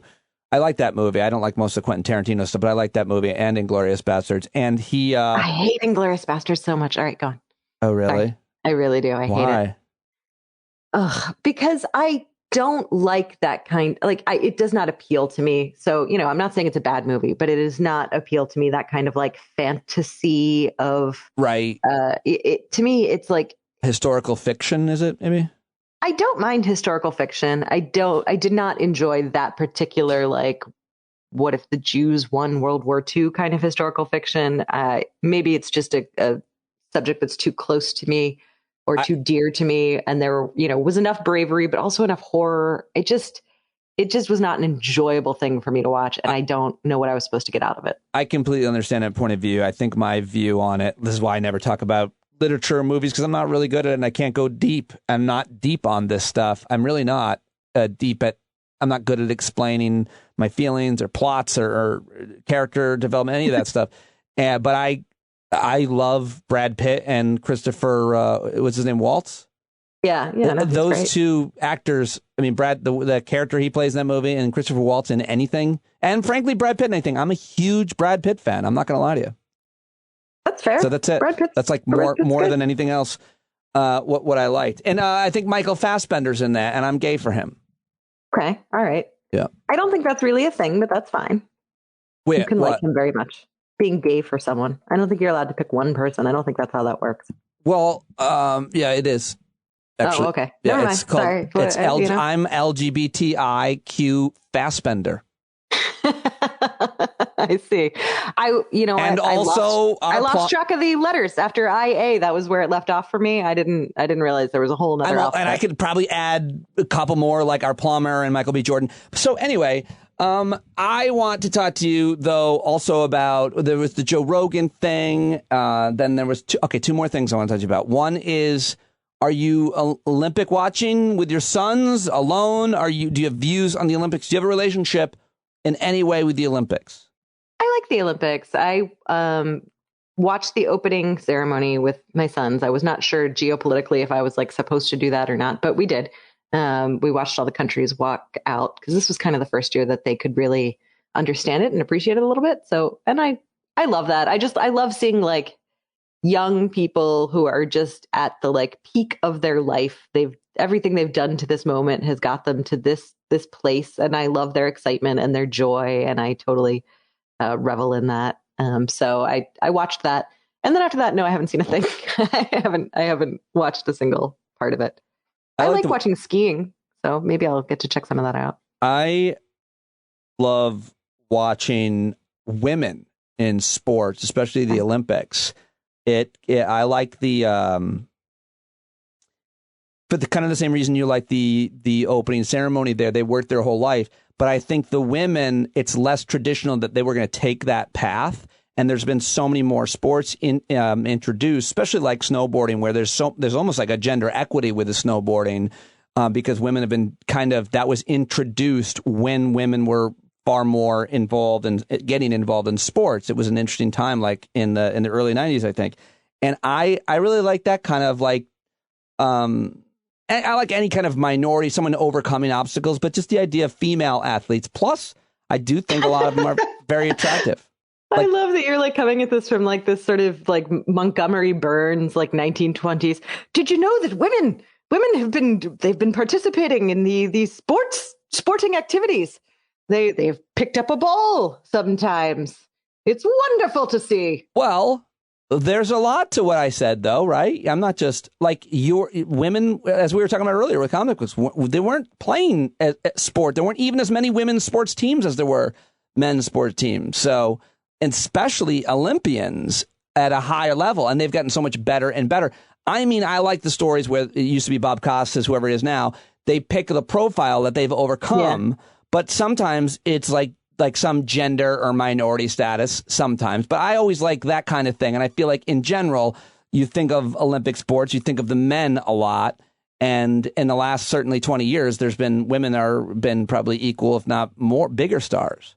That's interesting because when I think Winter Olympics, I definitely like the first thing I think is figure skating, which is a female dominated sport. Yep. So like I definitely think women in there. But that is also why I really enjoy warm weather countries in the Olympics, because what have you overcome if not for the fact that this sport doesn't exist where you live? I love that. That makes me super happy. That is a really good observation, and we should probably talk more about that. It does seem like, what are you even doing? You're fucking from the Southern Hemisphere.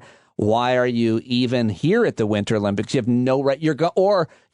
This person, Jamaica or Australian, they're gonna stink. But to me, that was like the peak of Olympics would be to like. And I know now that you still have to qualify, but in my mind for a long time, you didn't even have to qualify. You just had to be the one person in your country wanting to do that, which to me is way better.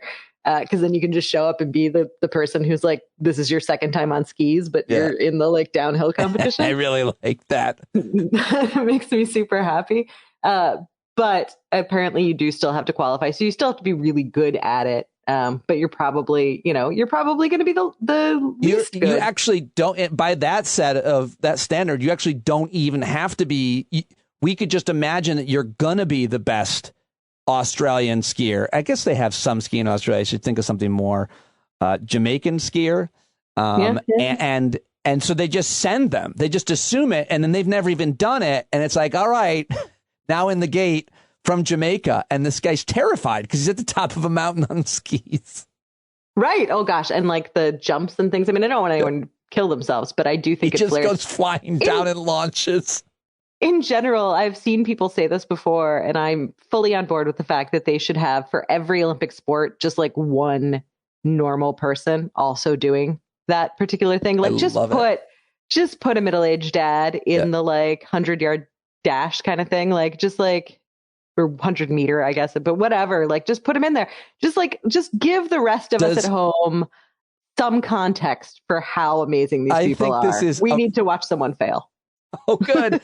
Wait, now, middle-aged dad in the 100-yard dash, is he wearing the exact same like kind of gear, a tight unitard, or is he wearing what a middle-aged dad would wear, like cargo shorts and a t-shirt? Give him the gear. Give him the gear. Like, not as funny. Is it? I think it's funnier if he's. Well, I think it is as funny because, the gear, like all of these people are at the peak part of their lives. Their bodies look fantastic. You can put them in anything and they just look like, yes, of course, that's what you'd be wearing. You're perfect. So I feel like, put like some, mom who's been feeding her kids frozen pizza for like a week straight and like just put her out there in that. Put the dads in that. Like it'll be funny because we're not meant to wear that. Are they clearly very out of shape, or could they be pretty good shape and they take good care of themselves, but they're certainly they have no right being at the Olympics? Yeah. No, it does not. I don't want anyone to suffer a heart attack. Someone who maybe can should have the general, like physical capability to complete the race, just not at all in the time frame that the others will be doing so. Maybe someone who could even conceivably jump over a hurdle, but not all the hurdles. One hurdle one time. Yeah, I was just thinking about that. I was thinking about me trying to get over those hurdles, which are much taller than the ones they used. My daughter does high school hurdles, and they're not tall, but the ones in the Olympics are you're definitely going to get jammed up. Yeah, maybe that first one you could do, but then Maura, the rest, no way. How about, just last one category here. It's the event is pole vault. And you've never really you're not good at it. I don't know. You got to be good at that. I would try pole vaulting. I would try it. Oh, absolutely. There's no way I would not be able to launch my body off the earth. If there's not rockets attached to me, my body is not leaving the ground, but I would fully try it. And it would be really funny to watch me just run face first into the big thing I'm supposed to eventually land on. I'm just visualizing you carrying that giant pole and running, and I'm thinking your hands aren't even right, is what I'm guessing. Oh, no. Yeah. No, not at all. Absolutely. That thing's going to start dragging early. I want to do bobsled. Let's just watch someone scream and just sort of Would you be a passenger in a bobsled with a pro? Would you go down? Because it's pretty scary. It is scary. I mean, I don't think I wouldn't do skeleton, but I feel like I would convince myself that bobsleds were safe enough or something. So the skeleton's the one person, right? Yeah, where you're just it's just you on a little dolly that you use to move a large box. I don't understand. In every other sport, figure skating and skiing, I completely understand how you can crash and be okay and get back up and keep going. I mean, you're not going to win the event, but I don't understand if you're in the skeleton or the luge. I don't really know the difference. You're just one person. You're going down and that little sled. There's no protection. A crash is you're dead, right? If you crash, I think. I mean, I'm not sure. I haven't looked into it, but I'd like to know. Do you want to try it out and we can see? I think you should. I think you're going to look better in the suit. First I cheated on you. Now I'm offering you up to death. You're going to kill me. I know. It's really rough. I know. It's a rough one. Real leap there. I know. Right. I love you, Pete. I'm sorry. That's okay. That's fine. I don't want you to die. If you did, I would really want it to be very funny. So. The funniest way to die, in my opinion, is to be killed by an animal that's not generally considered ferocious. Squirrel, bird. Interesting. That sounds terrifying to me, but I could see how it could potentially be. There's no funny way to die, really. But when you read about there's funny ways to die. Of course there are. It's funny when it's not you and you don't know the person. It's funny when you read it in the newspaper, whatever those are. I mean, first of all, let me tell you, if I die in a way that's funny, that was funny to me too. Don't worry about it. It was also funny to me. I was probably laughing the whole time I was dying. So ridiculous. You don't think it's funny to be anti a life-saving medicine and then dying of disease it could have cured? Who would ever find that funny? Okay. Just wondering if you thought that. Laurie Kilmartin seems to. And she has a lot of jokes about it, and it's really interesting. She makes so many of those types of jokes, Laurie Kilmartin, comedian, comedy writer, and I think her following is about doubled on Twitter. People need that. Since COVID. I mean, her mom died of COVID, so there's a certain credibility of anger there for a lot of people, I think. And so she's just gotten the death of COVID, I think, might be one reason for her. She's always been one of the best comics, and now people are that's her brand to some extent. It's great, I think. Interesting. Yeah. No, I mean, I don't have any problem. I think we should find humor wherever we can. I fully agree, and you always do. Now, let's find humor in the worst subject, can we? Oh, sure, yeah. Because you had reached out to me. This isn't funny, though. Nothing I wanted to say was funny about it. All right. We're going to have a very serious conversation now, because Maura reached out to me, and she's like, hey, next time, can we talk about something? And that she's not really we always talk a little bit about what we're going to talk about. For her to reach out meant she has something thoughtful to say about this and for reasons that matter. And so I really am, obviously, I'm always interested in your perspective on everything, which is why I love talking to you at least once a week, if not more, on basically everything. So this issue is one of the hardest issues, because it's suicide. And the funny element is that you wrote on your calendar, Maura suicide for today. I wasn't going to say that, but yes, that is the only funny thing we could say, because when you told me that was last week, And so I wrote on the day that we were going to tape Maura suicide, and I wrote it on the calendar, which makes it look like today's the day. So I'm sorry that I prophesized. I meant we just want to talk about it. So let's talk about it. If I end up dead, this is going to look real bad for you, is all I'm saying. Can you please make it through today, please? And tomorrow, because we tape on Sunday and it airs Monday. I will see what I can do. Yeah, no, so this was because there was a lot of conversation. I think that there was, sorry. What is that? Is there a bomb going off? There's a doorbell going off because, in fact, the person I'm cheating on you with is here. Yeah. My co-host for the podcast just walked in. Well, this is bad. This is like now she's catching me with you and you're catching me with her. There's a lot. Hey, Megan, she can't hear you. Well, tell her. I'm gonna find. I know where she lives. Megan Pizzas. He knows. I don't know his gender, but he knows where you live. He identifies as. Yeah. Wait. I wish we could have her maybe come in at the end and talk about the podcast if you want. Okay. Yeah. Sure. Well, first suicide, then we'll introduce everybody to your co-host if she wants. That sounds good. First suicide, no problem. So there was a suicide that people were talking about. I think more than one at the time. And the reason I texted you is because I used to work at a suicide hotline. And I answered a lot of calls. Why? Because it was the job I could get that gave me healthcare when I needed healthcare. Really? It was not that noble. Yeah. Did you not have an interest in wanting to do that kind of work? I was working in nonprofits. So that was fair, but I didn't really seek out to do it. But then once I was there, they trained me on the phones and I would answer phones. That was part of what I would do just sort of as a volunteer in addition to my job. Okay. So you have a lot of credibility on this for sure. I mean, seriously. I'm trying to set it up. Yeah, no. And so when I saw people talking about suicide the other day, the things that go around all the time are, reach out, ask your friends, talk to your friends, make sure they're okay. That's the sort of dialogue that goes around. And I think that's great. You should check in on your friends. By the way, because I predicted your suicide today, I'm going to check in on you every quarter hour, just so you know. Go ahead.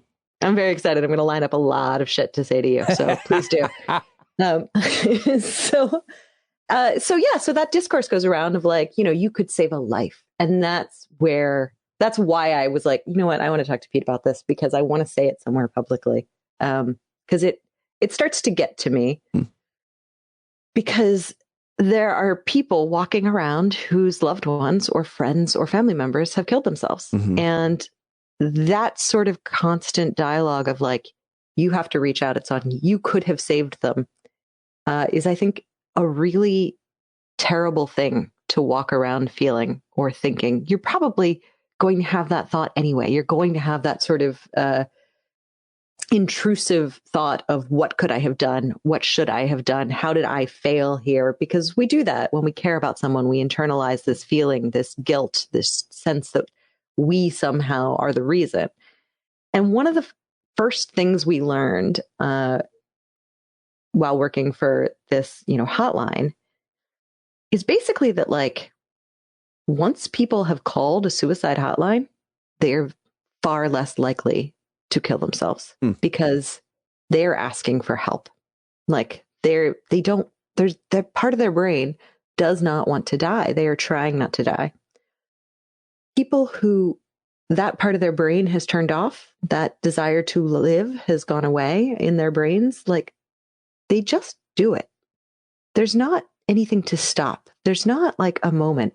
If a friend calls and says, "Hey, how are you doing?" They say, "I'm okay. Yeah, I'm actually in the middle of something. Talk to you later." They're not receptive to being saved.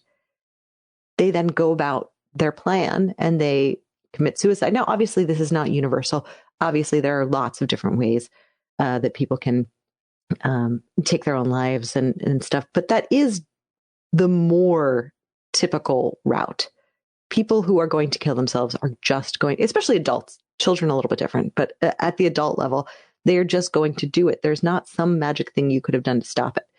However, and this was an experience I had where I was tremendously, at the worst moment in my life, I was so depressed. It was the closest I ever came to feeling like I was having some sort of suicidal ideation. See, this is the light part of the show right now. And that's not like, just for my benefit, that's not like that feeling wasn't like around today or tomorrow, was it?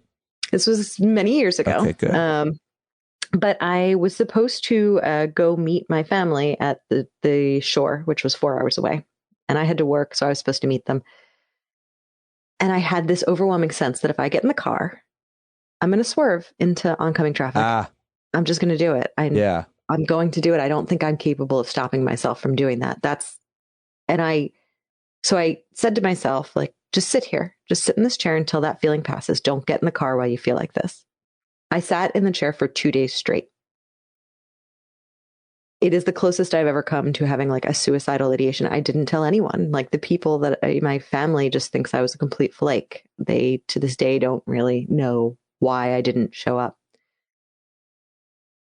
If a friend had called me in those 2 days and said, "How are you doing?" I probably actually would have lost it and been like, "I'm doing terribly." And if a friend would have come over or would have spent an hour on the phone with me, to this day, I would be saying to them, "You saved my life." Because that's how it would feel. It would have felt like this person saved my life. I clearly was so close to killing myself, and their intervening saved my life. And that would be a really huge thing I would be taking away. That's not what happened. No one checked on me. Not in like that's not me being sad for myself. I'm saying I had this space of time. What saved my life was the fact that my brain didn't want to die. That's what saved my life. I didn't actually want to die. Someone else checking on me, great. That's a wonderful thing. That matters. But we don't actually have the same sort of life-saving powers that we think we do. And a lot of times, even when we think someone has saved our life, we probably weren't actually going to take our own lives at that time too. But we were really low, and we did value having that connection and having someone care for us. But I get really worried when the discourse becomes this sort of like idea that we're all little mini superheroes who are just choosing not to act, right? Or just screwing up because like, oh, I knew that person was sad and I forgot to call them today, so it's my fault. Like that's not what's happening. And so that was just sort of something that I was like, I really want to say that out loud. And it's a difficult thing, I think, to kind of say to people. But I'm using your podcast because talking about YA novels didn't really seem to be the place to. That's hilarious. Well, I think that's really important that you said that. It's something I haven't thought about at all. Obviously, people are well-intentioned when they're doing that, but you point to why, as someone with a lot of expertise in this, why that might be doing more harm than good in some cases. And the only thing I don't have a lot to offer this subject or conversation in a recorded fashion that we're doing here that I think is worth it. But the only thing I was thinking of when you were talking is like, you might actually reach out to somebody and you might help them today, but then not tomorrow. And you can't be on the hook for that. That you have to save a person or intervene on a regular basis, because, as you said, when you make up your mind, you might be able to procrastinate or sideline them for a moment, sidetrack them for today or even for longer. But then if they do go through with it, you have to live. You should not have to, but some people will live with this idea that had I tried harder kind of thing. Right. Right. I think it's hard to shake that feeling of, I could have done something and I didn't. And I think that's a tremendous burden that people get stuck with. That's not fair. It's just not, it's an invasive thought that is not a fair thing to think about yourself. And I think that's probably going to be a thing that a lot of people will resonate with, a lot of people listening, because most of us have someone or know somebody in our life that unfortunately has taken their life. And then, I think feelings and the conversation around suicide has also been changing a lot more, just as the stigma around mental health has changed. Obviously we're not near where we probably need to be as enlightened, evolved humans, adults, but we're getting better when it comes to mental health. I think it's fair to say. But yeah, all right. We are. Well, can you grab Megan real quick? I can grab Megan real quick. How will this work? We didn't work this out. Will she be able to hear and talk? You want to just unplug and go out of the computer? All right. So now also joining us, there she is, Megan Fletcher. Can she hear me? I can't hear Megan. You unplugged and your mic went off. But I do love that when that happened, Megan made a sad face, which was... How about now you're good. Yeah. Hooray! I just did this brilliant introduction. It was gone. It made me so sad. Hi, Pete. How are you? Hi, Megan. Now, I'm a little jealous. Because I get to hang out with Maura all the time? Well, I've actually never met the woman, but we talk every week. I'm not even sure. I'm not even sure she has legs, but we talk here. There they are. But now I'm not only am I jealous that she's now cheating on you with this podcast, but apparently you guys have known each other a long time. So could you just tell us your origin of your friendship with Maura? The origin of our friendship, it has to do with Hanukkah. Right. Oh, so well, we don't talk about that on this show. Together. Oh, sorry. Yeah, we were in high school together and befriended each other over 10th grade world cultures. Mm-hmm. Yeah. And the Gobi Desert. Really. I mean, it's true. We've been walking around saying Gobi for 20, 30 years now. Oh my gosh. I love that you just let us in on that. That's great. Just anytime you think, just Gobi. It's just one of those wonderfully delightful words to say. Is there, I just want to ask you to talk about the podcast real quick, but before that, if there's any way you could embarrass Maura, that would be great. You've known her for a long time. I know that I've picked on some really, I guess, not big deal things to other people, but I know she puts strawberries on salad and some other sociopath type behaviors. But do you have anything from her childhood? Was she arrested? Is there anything embarrassing that you want to share, that you want to peel back the curtain on your friendship? I know I'm putting you on the spot, Megan. There's legal things though that I have to consider. Right. She does eat pizza by dismantling all of it. So she'll eat toppings, then cheese, then crust. Like I thought. It's very disturbing, and I am embarrassed when we eat pizza together in public. I'm kind of, she's like, "Oh, let's get pizza." I don't do it in public anymore, and I'm like, "No, well, see, I don't order pizza with you in public anymore." I'm like, well, I'm sure you know this, Megan, and maybe Maura doesn't, but that's obviously the behavior of a serial killer. Obviously, which is why I cannot talk about other things. Right, got it. All right, so here's the great thing about your podcast without knowing anything about it or young adult novels or the format, anything. The thing is, I can already tell that you're funny, which is probably why the two of you are friends. But when two people know each other as well as you do, and you have a kind of charisma and a kind of chemistry, is the word I was looking for, it almost doesn't matter what you're talking about. So tell us about this podcast. We talked about it at the top with Maura when she admitted that she was having an affair. But tell us how you came up with it and why you want to do it, why you're doing it. Really, it came up, I think we were talking about how much fun we had just having ridiculously stupid conversations together, and probably over, way too much wine, how amusing we were to each other. So why not, put this on air and see if we could amuse other people. But also really, I am a former English teacher, and it came about as we were talking about how, pardon my language, how fucked up some of the novels we read in the 80s and 90s were compared to what's being banned now and what's being talked about now. That we were saying, okay, they're banning this book. Don't they remember Flowers in the Attic? Don't they remember the crazy shit that was in these books when we were young? And then we started talking about how much we loved them and how funny they were. And from there, it just sort of happened. I have on this episode, I should tell you both, the other guest on today's episode is Laurie Halse Anderson, who wrote the book Speak. Oh, I love her. And the reason I had her on, I've always loved her, and I've interviewed her several times, was about book banning. Would both of you like to take a shot at to why we should be reading books with subject matter that some people might be uncomfortable with, sex, violence, racial stuff? Like, why is it important for young people to read those books in your guys' definition, your words? You first, Megan. Because they're already seeing it and experiencing it in their own lives, or they know people who are. And I think books like theater in ancient times, it's our way to gain empathy and understanding. Yes. And so when your best friend says, I'm going through this experience, and you have an absolutely wonderful life, and that's wonderful for you, but you'll have a basis of understanding of what that person might be going through or what they need from you. If you're a kid whose life isn't perfect and is going through things, it's our first window into how to survive, how to act, how, things can happen in life and we can survive them.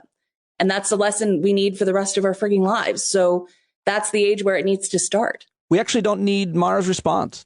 Thank you. The greatest thing about this situation that is currently happening is that you just showed up at her house, and now I'm promoting your brand new podcast on my hit podcast. But more importantly, who could have ever known that you would be so amazing and give such a thoughtful answer to one of the most important questions we should be. Pete, I get it. My friend is very smart and funny. I understand you feel hurt and now you want to hurt me.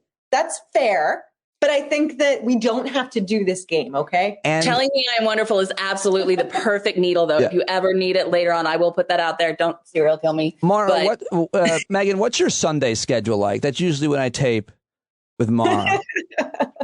I'm in person with her, and I don't want to be harmed. So I'm going to say it's booked. It's just full up. Also, when you guys are co-hosting your podcast, I imagine people co-hosting podcasts being on kind of like an equal level, sitting at a table with two microphones. Since I've been talking to you, you've been sitting there and Maura's been behind you kind of like a bird on your shoulder. And here's the other thing you need to understand. I kind of want that to be it. We're both standing. Yeah. This is the other aspect of our friendship. I am 5 foot tall and Maura is almost 6.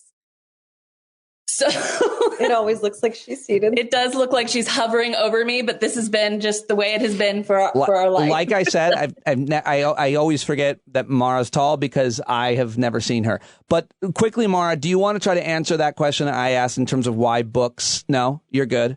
No, I mean, I think Megan is much smarter than I am on these particular things. And I think actually, I mean, another week, because unfortunately this will go on. If you want to chat about this, we can, because my thoughts are probably going to get really loopy and long, but I think Megan summarized it pretty well. Great. Well, I'll let you both go because for some reason you're hanging out and you probably had a plan and it wasn't this. I really am excited to meet you, Megan. I appreciate you jumping in here, and that was really interesting what you just had to say.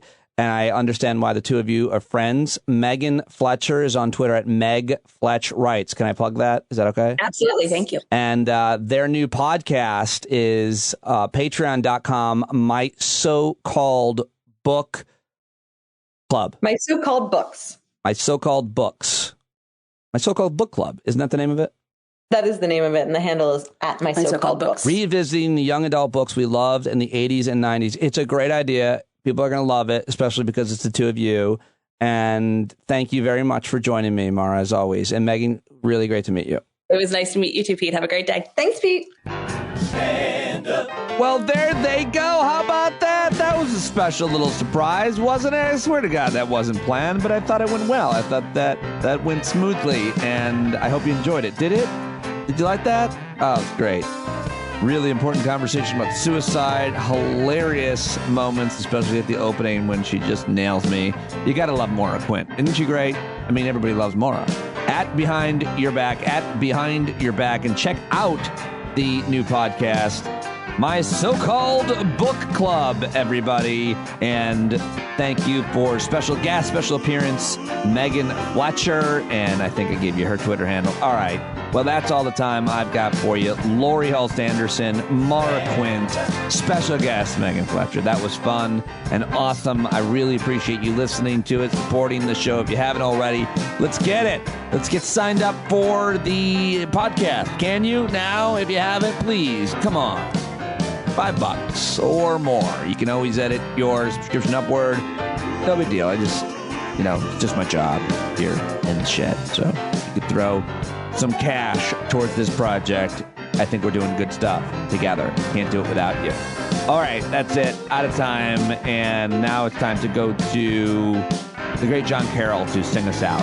Ladies and gentlemen, I'll talk to you tomorrow. Love you. Bye-bye. Let him know it's his turn to go. See it clear and all you hear is a lie.